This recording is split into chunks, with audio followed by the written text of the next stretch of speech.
Bonjour à toutes et à tous et bienvenue dans un nouvel épisode du Popcorn Review. En ces journées européennes du patrimoine, on espère que vous vous régalez dans un des musées ou un des lieux culturels les plus beaux de France. Pour rester dans la culture, notre émission s'adresse à tous les passionnés de cinéma, peu importe l'âge, et qui y sont attachés à n'importe quel type de film. L'épisode d'aujourd'hui est consacré au nouveau film de Daniel Auteuil, Le Fil, dans lequel il est évidemment le réalisateur et aussi le personnage principal, Jean. Ce long métrage est basé sur l'histoire du procès de Nicolas Milik, défendu par un avocat qui se donne corps et âme pour défendre son client. J'avertis tous ceux qui regardent ou écoutent notre épisode qu'il s'agit évidemment d'une review et que donc tous ceux qui souhaitent ne pas être spoilés, entre guillemets, sont priés d'abord d'aller voir ce film. Je suis toujours accompagné de notre analyste en chef, Adam Boissino, qui va nous apporter son expertise sur les différentes caractéristiques du film. Adam Boissino, notre analyste en chef, nous a donc rejoint. Bonjour Adam, comment tu vas ? Très bien, au top de la forme. Parfait, on en aura besoin pour étudier ce nouveau film, donc un film judiciaire très sérieux, mais qui doit être analysé en profondeur, et donc pour cela, parfois une petite touche d'humour est nécessaire. Afin d'aborder les différents thèmes, on va d'abord donc commencer par le premier, le plus évident, comme à chaque fois, celui du scénario. Étant donné que ce film est basé sur une histoire et sur des faits réels, il est difficile de voir une potentielle originalité. Pour autant, on peut voir que les différents rebondissements qui sont mis en avant correspondent plus ou moins à ce qui se fait dans la vie réelle, n'est-ce pas Adam ? Entièrement d'accord là-dessus. Alors oui, déjà forcément c'est un film inspiré, comme vous l'avez dit, d'une histoire vraie, pardon. Donc forcément c'est beaucoup plus compliqué de sortir du lot avec un scénario. On est entièrement dépendant de l'histoire. C'est ça. Et il faut quand même malgré tout réussir à fournir quelque chose de potable. Donc, et là on voit justement les rebondissements, c'est les mêmes qu'un procès. Exactement. Avec un procès qui a lieu 3 ans après les faits d'assassinat. Exactement. Et pour autant, l'accusé qui a sans cesse des flashbacks et des rappels par rapport à ce qui s'est passé donc en 2017, alors même que le procès a lieu en 2020. Exactement, et puis ce qui est intéressant aussi, c'est qu'on suit entièrement les informations que détiennent Jean, l'avocat. Et par conséquent, c'est ce qui permet aussi d'avoir des rebondissements, c'est qu'on est vraiment à sa place, on apprend petit à petit l'histoire. On apprend par évidemment les reconstitutions, mais aussi par les témoignages que l'accusé lui fait en privé. Et c'est là que le scénario réussit à se démarquer. Ainsi que le cheminement réalisé par cet avocat qui est à nouveau plongé dans une affaire alors qu'il avait pris une pause avec la défense de clients pendant plus de 15 ans et une affaire qui s'appelait l'affaire Portal. Exactement. Et donc il revient comme ça sur le devant de la scène et où il prend beaucoup de place. Et donc ça nous fait la transition avec l'acting où Daniel Auteuil dans ce rôle de Jean est impeccable, comme souvent Daniel Auteuil. Et on peut vraiment voir aussi le côté presque paumé, perdu de Nicolas Milik, l'accusé, qui est joué par un excellent Grégory Gadebois. Qu'est-ce que vous avez pensé de cet acting ? Alors déjà j'aime beaucoup Daniel Auteuil, donc à partir de là, forcément mon avis est un peu biaisé. Mais effectivement l'acting est à mon sens très bon. Daniel Auteuil surtout, que oui vous avez insisté sur à quel point Nicolas Milik est perdu, on le sent perdu pendant le film, mais je trouve aussi que c'est le cas de Jean finalement, joué par Daniel Auteuil. C'est plutôt intéressant parce que c'est pas forcément le ressenti de tout le monde. C'est pas forcément le ressenti de tout le monde, mais on sent que cette affaire le tourmente et qu'au final il sait plus où aller. Il y a une scène où il en fait des cauchemars, on sent vraiment... Et ça le dépasse presque, alors que c'est un avocat qui a l'air quand même d'avoir la tête sur les épaules la plupart du temps. Voilà. Et là, il se met à penser qu'il peut à tout prix le défendre, dans n'importe quelle circonstance, alors même qu'il n'est qu'un homme et que finalement il ne fait qu'appliquer les principes de justice. Et donc ça, je trouve qu'on arrive très bien à l'identifier. Exactement. mais ça vient aussi compléter des personnages qui ont été quand même plutôt bien choisis, qui ont été plutôt bien mis en valeur. Alors après, forcément, encore une fois, comme le scénario, on est sur des faits réels, donc c'est pas forcément facile de mettre de l'originalité aussi dans les personnages, mais ceux de Jean et de Nicolas sont quand même très pertinents. Oui, oui, bah déjà parce que ce sont les deux personnages principaux, il est important qu'ils soient pertinents. Là où il y a un petit bémol à mon sens sur les personnages, c'est que hormis ces deux-là, les autres sont assez peu développés. Mais encore une fois, ça reste dans le principe du film, parce que forcément, dans un procès de ce type, on ne s'attarde pas forcément sur le jury, le simple témoin, etc. Voilà, en tout cas, les deux personnages sont très intéressants. Et là où c'est plutôt réussi, c'est que Nicolas Melik, par exemple, reste très mystérieux jusqu'à la fin, de par le fait qu'il n'ose jamais vraiment se livrer en entier. Et il est impossible, en tant que spectateur, d'arriver à se persuader qu'il est finalement coupable. Bah, effectivement, c'est très dur, et puis c'est aussi là que le film est assez fort, c'est qu'à chaque fois, il nous emmène quelque part, puis à un autre endroit, ce qui fait qu'on jongle entre vraiment cette hésitation constante de, au final, est-ce qu'il est coupable, et si oui, comment a-t-il Comment fait, et sinon, qui a fait le crime. Et au niveau des personnages, peut-être deux aussi qui m'ont intéressé, en dehors de Jean et Nicolas, ce serait peut-être déjà la belle-sœur, qui montre une vraie opposition tout du long dans le procès et qui va même jusqu'à se faire exclure de la salle à un moment. Et aussi l'épouse de Jean, qui arrive quand même à le raisonner et qui voit bien qu'il part un peu en cacahuète, quoi, finalement. Oui, oui, oui, alors après l'épouse, je trouve quand même qu'elle a un rôle assez minime, on la voit pas beaucoup. Oui.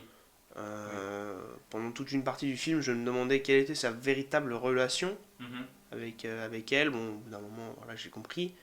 Mais peut-être pas assez montré à l'écran, je pense. D'accord. Après, c'est mon avis, hein. Mhm. Et d'un autre côté, donc oui, la belle-sœur qui pour le coup est assez bien faite, un personnage très antipathique, Oui. qu'on a tendance à pas à détester, mais à ne pas aimer, en tout cas pendant ce Elle a film. tout pour ne pas plaire, en tout cas aux spectateurs. Voilà, et c'est d'autant plus renforcé par le côté attachant finalement de Nicolas Milik, par le fait qu'il soit constamment perdu, qu'il ne sache pas comment faire. Oui, qu'il est aussi souvent voilà, dans une position réservée, il n'a pas forcément envie de voir beaucoup de monde, De mal, oui. et puis quand on lui expose son cas et qu'on lui dit qu'il va être dans de très mauvaises euh, comment dire, circonstances, voilà, mais quand ça s'aggrave pour lui lors du procès, il a du mal même à réaliser que c'est sa propre vie, puisqu'il peut prendre jusqu'à des dizaines d'années de prison. Son avocat n'arrive pas à le persuader que c'est pour lui qu'il le fait, et non pas pour son ami, qu'il met encore en avant, comme si il s'agissait de son propre enjeu. Exactement, et puis forcément, ça renforce avec le personnage d'opposition de la belle-sœur. Ok, très bien. On a évoqué les personnages. Ensuite, au niveau de la qualité image-plan, vous savez, c'est une catégorie aussi qui nous tient à cœur au Popcorn Review. Moi, j'ai retenu la musique classique, parce que la musique de ce type rend souvent les scènes très longues, notamment en voiture, lorsque Jean se rend chez lui, qu'il erre aussi dans la ville, seul, à repenser sans cesse au procès. Est-ce que vous trouvez que au niveau de ce qui entoure, de ce qui englobe le film, est-ce que ça a été plutôt réussi? Alors, pour la qualité seulement des images et des plans, ça reste basique, à mon sens, voilà, et c'est pertinent. Peut-être quelques bémols à certains endroits, il y a certaines scènes que j'ai du mal à comprendre, de leur intérêt en tout cas. Ok. En tout cas, la musique classique, oui, c'est aussi un peu la patte du film.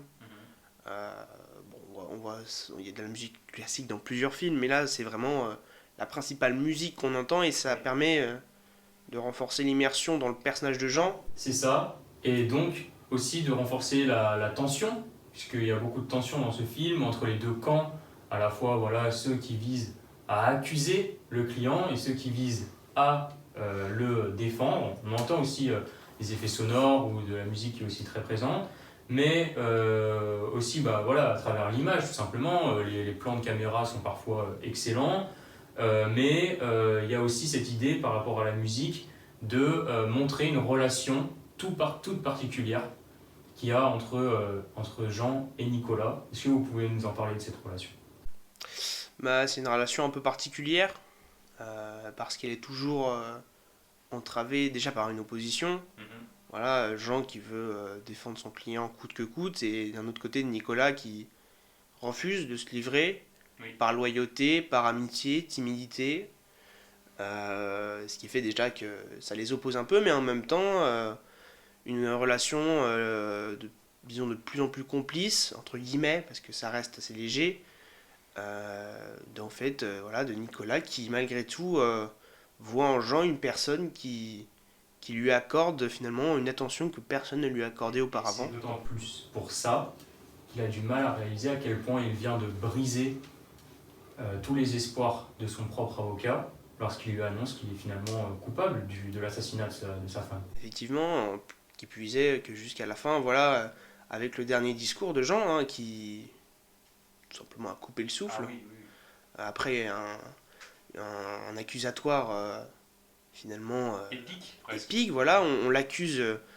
on lui fait un récapitulatif de la scène de crime très précis, très accablant, et malgré tout, Jean vient retourner la situation en disant voilà, finalement il n'y a pas de preuve, on ne va pas accuser, et ça convainc tout le monde, spectateurs compris. Alors même que le discours visant à accuser Nicolas était aussi un discours d'estrade, hein, joué par Alice Belaïdi, et ensuite, du coup, Jean qui lui répond aussi avec un discours d'anthologie, et malgré cela, il y a la question du fil. Donc. Ce fil, c'est à la fois le nom du film, mais c'est aussi ce qui prend une très grande place au moment du procès, parce que c'est la seule preuve finalement qui existe pour accuser crédiblement, du moins, Nicolas. En effet, oui, donc c'est le fil de son pull retrouvé sous l'ongle de la victime, qui vient mettre le doute à chaque fois, car c'est, comme vous l'avez dit, la seule chose qui rattache réellement Nicolas au crime, en dehors du fait que ce soit sa femme. Mais c'est aussi une preuve assez minime quand on pense que c'est juste un fil. Et d'où l'exploit de rendre crédible cette preuve aussi. Hein. D'où l'exploit, exactement, du côté de j'ai oublié le nom de l'avocate. Alors je ne me souviens plus exactement du nom de l'avocate, mais en tout cas, je me souviens qu'elle est évidemment jouée par Alice Belaïdi. Oui, voilà, merci. Donc oui, de Alice Belaïdi qui effectivement nous fait une belle performance en arrivant à convaincre le spectateur que et qui nous retranscrit une scène qu'elle a imaginée à la perfection. C'est-à-dire que on voit un enchaînement de situations où finalement, en plus ce qui est rendu assez crédible, c'est que Nicolas n'est pas celui qui apporte le dernier geste pour trancher le cou de sa femme, mais qu'en fait il était là parce qu'il a accompagné son ami Monsieur Martin jusqu'à Martin. Jusqu'à l'acte, pardon, excusez-moi Monsieur Martin. Et ensuite, donc dernière question que j'ai à vous poser, Monsieur Adam Boissino, c'est par rapport au principe judiciaire de l'intime conviction. Alors on le sait, le basculement il s'est produit à la fin, parce que lors du procès, c'était très équilibré entre la défense et l'accusation. On ne savait pas forcément encore, jusqu'à la toute fin, on s'imaginait coupable, pas coupable, on se faisait des films. Et en fait, lorsque les juges se sont réunis, il paraît qu'ils avaient d'abord plutôt l'envie d'innocenter Nicolas. Et que la présidente, en appliquant donc ce principe-là de l'intime conviction, donc, qui est évidemment ce côté naturel où on va plutôt pencher vers l'un ou vers l'autre, sans trop réfléchir, c'est ça qui a basculé le cours du film et le cours du procès. Mais oui, parce que moi, n'étant pas trop calé au niveau du droit, de la justice, etc., en regardant le film, je me suis posé la question, oui, quand je vois que le verdict au final rendu est de coupable, et que par la suite, une des jurys vient expliquer que tout le monde était pour non coupable à la base. J'ai pas vraiment compris. Et au final, C'est grâce au discours de la présidente. Voilà, donc oui, c'est ce principe-là qui permet d'expliquer un peu. Donc là, c'est vraiment clarification pour ceux qui n'ont pas compris un peu le verdict. C'est ça. C'est vraiment de cette manière qu'au final, Nicolas a été jugé coupable. Donc du coup, on en a un peu fini donc avec les différentes parties à aborder lors de ce dialogue. On va revenir donc sur les différentes notes de nos ratings en anglais et conclure du coup en termes d'étoiles à combien est évalué donc ce film. Donc déjà au niveau du scénario. Un scénario en bon 7. C'est un scénario qui est bon, voilà. On n'est pas sur de l'exceptionnel, encore une fois, parce que c'est aussi tiré d'une histoire vraie. On ne peut pas non plus trop sortir de la réalité. Donc, Oui. Ok. Pour l'acting, vous avez mis 8. Oui, en effet, 8, parce que les Daniel deux personnages... Auteuil et Grégory Gadebois. Exactement, ces deux-là, voilà, ont fait des très belles performances.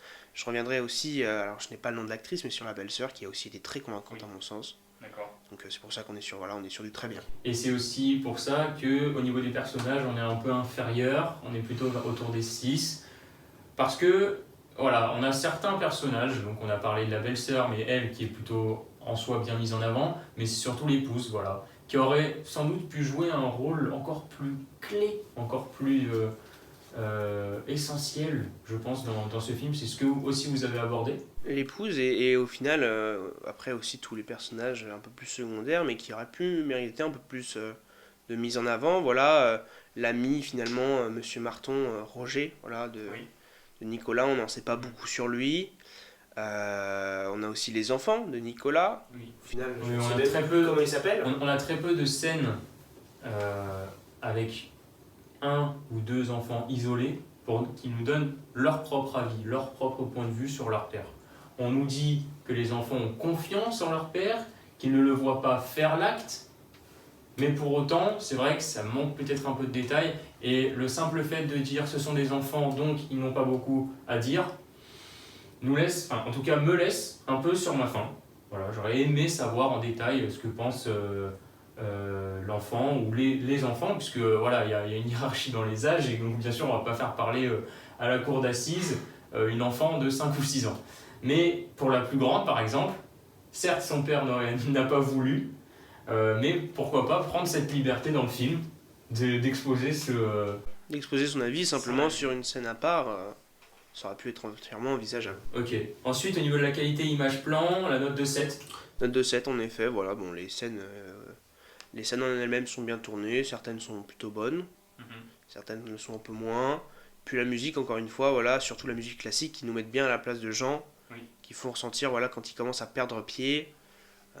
Voilà, au final, ça rend l'immersion plutôt correcte, j'aime bien. Parfait. Et enfin, aussi une excellente note au niveau de l'objectif du réalisateur, 8. Alors qu'on rappelle donc ce double objectif de retranscrire au spectateur l'attention qui est voilà, charnière pendant tout le procès, et aussi évidemment la relation entre Nicolas et Jean qui est à la fois tumultueuse, difficile à appréhender, mais qui est quand même très riche. Et donc c'est pour ça aussi que la note de 8. C'est aussi pour ça, et c'est aussi parce qu'un film, globalement, un film, disons, judiciaire, qui retranscrit un procès, c'est pas simple à faire. C'est pas simple du tout. Je considère qu'un procès, voilà, c'est pas forcément ce qu'il y a de plus passionnant, et pour autant, ce film m'a fait ressentir, voilà, le suspense, Et je pense qu'il y a un parallèle à faire avec Anatomie d'une chute. Parce qu'au niveau du procès et de la façon, la filmographie, donc la façon aussi dont les caméras sont positionnées, la façon dont on prête attention à chaque discours d'avocat, et ben moi je trouve que c'est quand même magnifique. On a l'impression d'y être. On a l'impression d'être dans cette salle. Et ça, c'est juste parfait pour les téléspectateurs. Si on arrive à ressentir ça, ça veut dire que quand même cet objectif de réalisation, il est là. Je suis entièrement d'accord, voilà, est-ce qu'il est mieux qu'Anatomie d'une chute? Je ne pense pas. Oui. Mais on y vient, et j'y ai pensé pendant le film, je me suis dit, tiens, ça me fait penser à Anatomie d'une chute. Oui. Pour le coup, Oui, clairement. Bah, après, c'est aussi forcément en lien avec le thème, mais au niveau même de l'organisation du procès. Et donc, on arrive à la note de 3,6 sur 5, ce qui équivaut donc à un film 3 étoiles. Merci beaucoup. Donc voici encore une fois d'avoir participé à cet épisode très très très intéressant. Voilà, au niveau donc, de ce nouveau film, Le Fil de Daniel Auteuil. Allez donc le voir. Si ce n'est pas déjà fait. Si ce n'est pas déjà fait, et j'espère que ça a été fait parce que vu les informations qui ont été révélées dans cet épisode, il vaut mieux. Merci beaucoup. Merci à toutes et à tous de nous avoir regardés ou visionnés. On rappelle donc que l'on est à la fois sur Spotify et sur YouTube pour ceux qui préfèrent. On espère que l'épisode d'aujourd'hui vous aura permis de mieux vous forger votre propre avis sur Le Fil. À la semaine prochaine pour un nouveau long métrage.